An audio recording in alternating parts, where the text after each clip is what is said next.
Conveniently, Taylor, it appears you have all the answers, said DeMarco, the cynicism rising in his voice. But your creative solutions still haven't told us what food source would be available in the Mariana Trench to sustain a predator the size of a 60-foot great white. Maybe they've run out of food, said Terry sarcastically. That's why they're eating our Eunice robots. DJ laughed, then abruptly grew serious. So, if they don't eat titanium robots, what do they eat? Jonas hesitated. To be honest, I just don't know. My assumption has always been that the megalodon's food source would also have migrated to the deeper waters of the trench to inhabit the warmer currents. Nature has a tendency to allow a species to adapt to certain limitations over thousands, even millions of years. I think the trench waters, which maintain a much lower oxygen content than our surface waters, would effectively slow the creature's metabolism down, greatly decreasing their appetites. Megalodons, being territorial predators, would probably thin out their numbers by devouring any weaker members of their own species, and those huge growths of tube worms are a readily available source of protein. Do you really believe a 60-foot predator could exist on nothing but tube worms? Scoffed DeMarco. What nonsense. We both know there's nothing inhabiting the Mariana Trench large enough to sustain even one megalodon. How do you know, DeMarco? Jonas retorted. Unfortunately, your close-minded attitude is typical among those who arrogantly consider themselves men of science. The notion of a species existing in an unexplored environment like the Challenger Deep is impossible for you to comprehend simply because you haven't seen the species with your own eyes. It's far easier to criticize my theories than to consider the possibilities. If you remember, it was only a short time ago that man refused to accept the notion that life could exist without photosynthesis, but it does. Who really knows what life forms inhabit the unexplored Challenger Deep? We know giant squids over 60 feet long weighing close to 2 tons inhabit the abyss. Surely these creatures would be adequate dining for a limited number of megs. And what if other prehistoric species also managed to survive without our knowledge or blessings? DeMarco shook his head in disbelief. Your theories are based totally on conjecture, Taylor, fueled by your own vivid imagination, motivated by your guilt. I've had enough of this nonsense for one night. DeMarco headed out the door. DJ whistled. Damn, I'm glad you just hallucinated the things, Doc, he said, winking at his sister. Now we can all sleep real good. Good night, Terry. DJ kissed his sister and followed DeMarco out of the galley. Seconds later, their laughter could be heard down the corridor.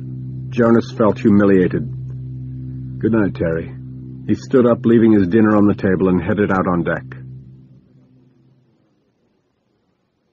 Jonas awoke sometime before dawn. He closed his eyes and tried to go back to sleep. He couldn't. An hour later, DJ knocked on his door to wake him. It was time. DJ was in the water, his abyss glider, too, already 20 feet beneath the surface by the time Jonas walked on deck in his wetsuit. Carefully, he crawled into his sub through the tail section. A steel cable from the giant winch at the stern of the Kiku had been lowered and attached to the claw of DJ's submersible's mechanical arm. There were 2 smaller winches on either side of the Kiku, designed only for lowering the abyss gliders into and out of the water. One of them held Jonas's sub, which was slowly being lowered into the choppy surf. Jonas found DJ at 30 feet.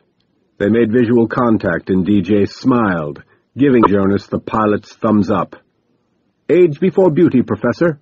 His voice came over the radio. Jonas moved the joystick forward, and his glider began its descent. DJ followed him with the steel cable in tow. They were cruising at a 30-degree angle, looping downward in a slow spiral. Within minutes, the sunlight faded to a deep shade of gray, and then total blackness. Jonas checked his depth gauge, a mere 1,250 feet. Descending in the required prone position of the abyss glider felt strange. If not for the harness, his body would have slid forward until his head collided with the interior tip of the nose cone. Relax and breathe, he whispered to himself. You've got a long way to go. Everything all right, Taylor? Dr. Heller's voice over the radio had an air of insinuation. Jonas realized Frank was assigned to monitor the two pilots' vital signs. He must have noticed Jonas's heart rate increase on the console's cardiac monitor. "Yeah, I'm fine," he said. He took a deep breath, tried to focus on the nothingness before him, fighting the urge to turn on the spotlight. Using the spotlight now would only waste the sub's batteries.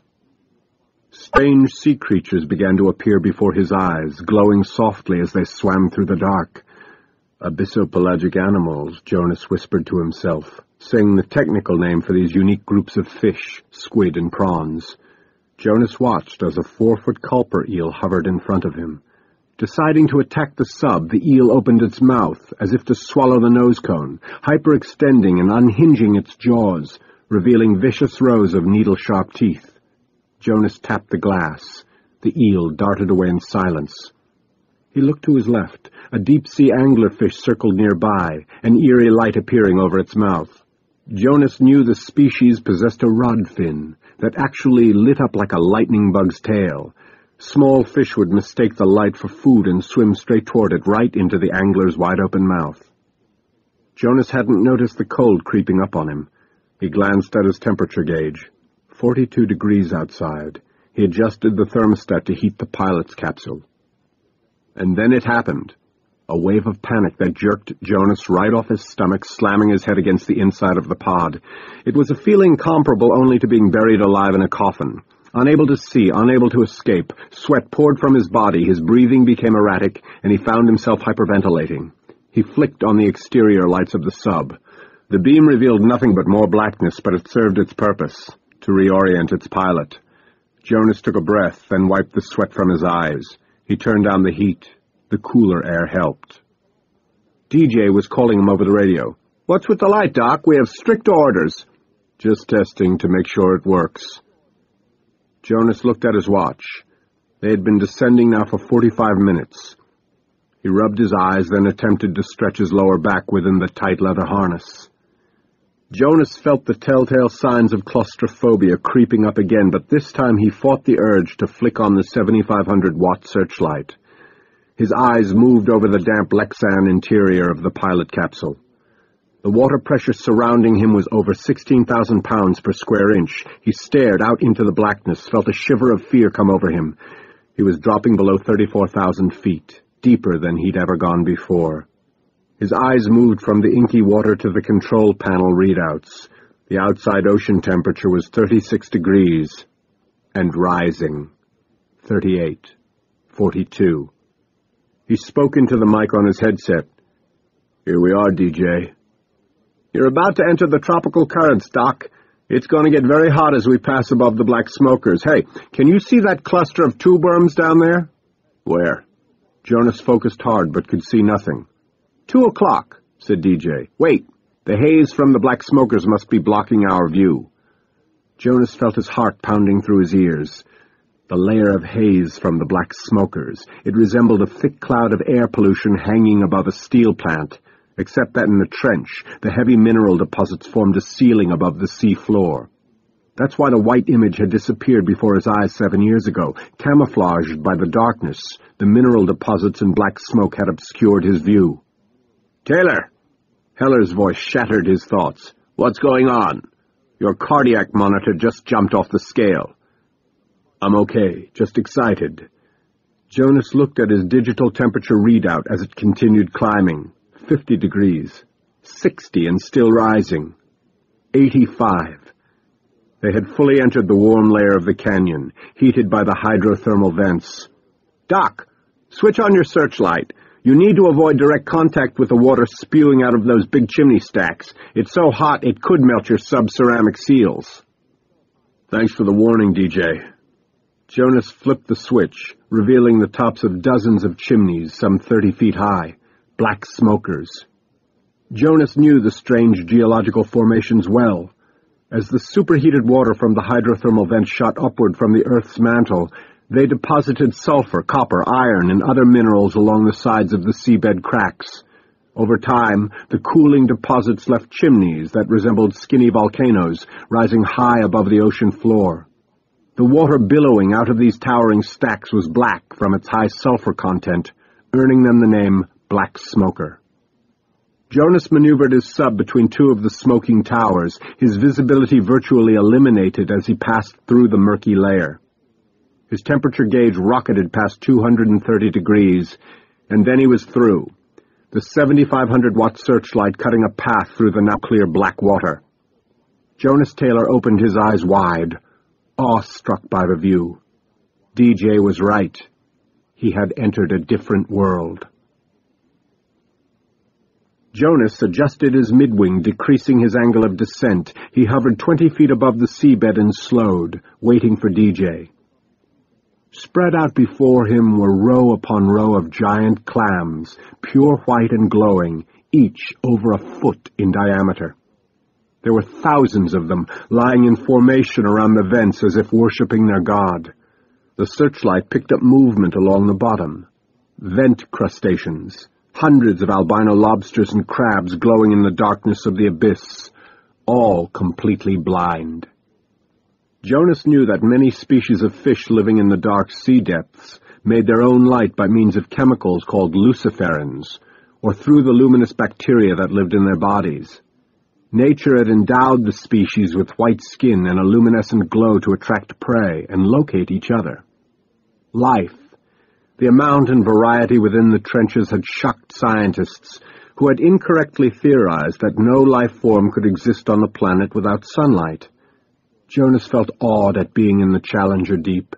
In the most desolate location on the planet, nature had found a way to allow life to exist. Next to a patch of giant clams and mussels, Jonas could see a magnificent cluster of massive tube worms, flowing like clumps of spaghetti in the warm currents. Pure white and fluorescent except for the tips, which were blood red. 12 feet long, 5 inches thick, in groups too numerous to begin to approximate. The tube worms fed on the bacteria in the water. In turn, eel pouts and other small fish fed off the tube worms. A bizarre food chain located at the bottom of the world, a world existing in total darkness. What species is at the top of this food chain, wondered Jonas? Giant squids? Undiscovered genera? 7 miles down, separated from 16,000 pounds per square inch of water pressure by a few inches of alloy, Jonas now felt thankful that he had been wrong about the Meg's existence. Jonas followed DJ along the ocean floor until he could see the vertical wall of the submerged mountain range, known as seamounts. The subs entered a valley surrounded by high walls. It was as if God had lifted the Grand Canyon and submerged it under 7 miles of ocean. Jonas was traveling back in time, knowing the seamounts were at least 200 million years old. Jonas saw the red blip appear on his console screen. "There it is," DJ said after a long silence. The shell of the destroyed Eunice looked like a piece of scrap metal buried beneath several rocks. DJ positioned his sub well above the remains, shining his spotlight over it like a street lamp. "It's all yours, Doc. Go ahead and take a look." Jonas moved closer to the Eunice, floating into the light of DJ's sub. He aimed his own spotlight at the shattered hull and drifted past it to the other side. "You see anything?" DJ asked over the radio. "Not yet," Jonas said, straining his eyes for a glimpse of something white. He moved closer, peering into the rocks. And there it was. "DJ, I can't believe it. I think I've located that tooth." Jonas could barely contain his excitement. He extended his sub's mechanical arm, aiming the claw above the 8-inch white triangular object, then lifting it carefully out of the mound of sulfur and iron. DJ was laughing hysterically. Jonas looked at the object he had traveled 7 miles down to obtain. It was the remains of a dead albino starfish.